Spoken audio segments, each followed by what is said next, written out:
Hi, Dan Hasler here from Cut Through Coaching and Consulting, and you join me today on the balcony. I'm in the Docklands. Behind me is the city of Melbourne, and we're on the balcony very deliberately today because that's what we want to talk about in this Talking Points video. As a leader, how often are you able, or do you want, to get on the balcony? The idea of getting on the balcony comes from Ronald Heifetz, who writes a lot about adaptive leadership. And Heifetz contends that too many leaders get caught up in the day-to-day business, the day-to-day running of the organization. They get consumed with the busyness, and that really limits their ability to lead. Now, you might remember a couple of Talking Points videos ago, we were talking about why leaders, often are busy, and occasionally we're busy doing other people's work. And what we've noticed in our work is that many of the leaders who we're coaching, or many of the leaders who are coming through our programs, are talking about being too busy to lead. They're too busy dealing with stuff. They're too busy doing the day-to-day to actually really do any leading. And by leading, what we mean is, being strategic and charting the course.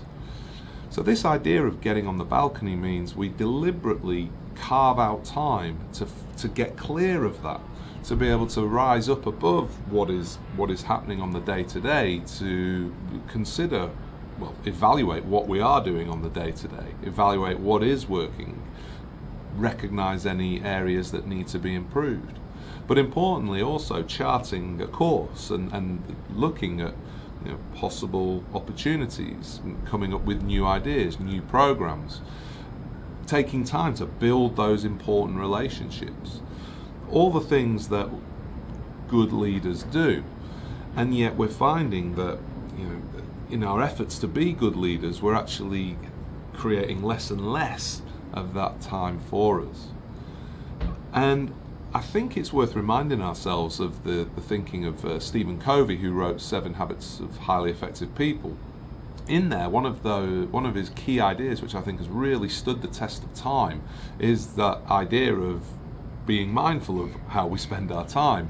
And if you've done the course, or if you've read his books, or if you've seen any blog posts on this, you've probably come across at some point the idea of quadrant 1, quadrant 2, quadrant 3, quadrant 4 time, and recognizing where we're spending it. So Covey asks us to consider what work we're doing which can be considered urgent or non-urgent, and things which are important or not important. And then when we put that into a little chart, if you like, a little graph, we see the kinds of tasks that we're doing and where they fall. So things like critical incidences, things which crop up out of nowhere and need to be dealt with immediately. Typically, they fall into what Covey would call quadrant 1, which are they're important and they're urgent. They're time sensitive. They need to be dealt with, and there's no way we can brush them under the carpet. Now, this is where we're finding the majority of our leaders that we're working with are spending their time dealing with stuff that comes up on a day-to-day basis. Now, Covey would suggest that we look to delegate as much of that work as possible.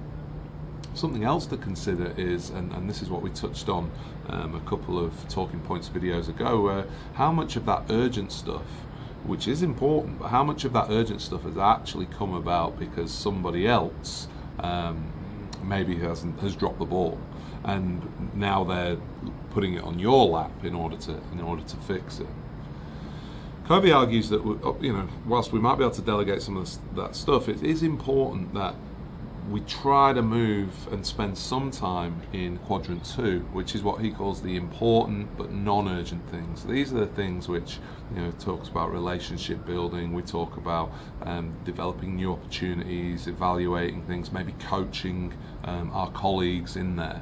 These are all important work, but typically don't tend to be time sensitive. And the issue is, because they don't tend to be time sensitive, they just get put back and put back and put back, until of course you realize, you never got around to doing it.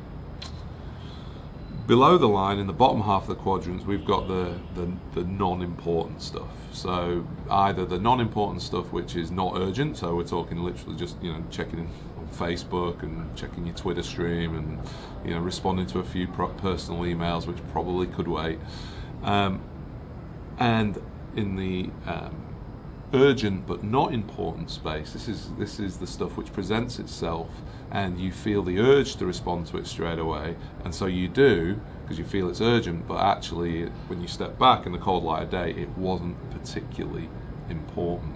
So what we do when we're working with our leaders is obviously try and get people to be more mindful of when they're falling below that line, when are they doing stuff which is just not important, and get them to be not only more mindful of that, but actually let's stop doing that to create more time, so we can either use the time we create to handle the stuff which is coming up in Q1, so we can spend more time in Q2, or we use the time we create from dropping the non-important stuff to actually that's the time we will use to get into Q2. In the bigger picture, what you might find is that a lot of your Q1 stuff is coming up because of organizational issues, organizational shortcomings, which we probably need to do something about. But the only way you're going to learn whether you need to do something about those organizational issues is by, guess what, getting on the balcony. Hope that was useful in some way. If it was, leave a comment below. If you didn't find it useful, leave a comment below. Make sure you subscribe here to the Cut Through Coaching YouTube channel, and of course you can drop us a line at any time if you feel we might be able to help you or your organisation get through on any challenges that you might be facing. But until next time, take care, take it easy.